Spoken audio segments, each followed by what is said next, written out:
unavyoiona inavutia, jinsi ukiangalia jinsi iliyopangiliwa ni tofauti kabisa. Unaweza ukasema hii ni kama ni panda lakini si panda. Ndugu Saidi, naona kingine cha tofauti hapo upande wa bodi. Hii ni design moja ya sawa na kompyuta au tofauti bwana, rangi ambayo mimi sikukosi kuiona.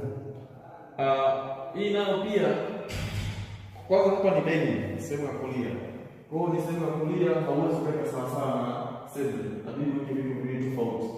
Na tukaangalia katika decoration gani nzuri tumewekea bosi wetu aenda kupendezwa nayo katika macho yake, katika upeo wa macho yake. Tukaamua kumdesignia hizo draft. Hizo draft zinatokana nazo na Aula C9.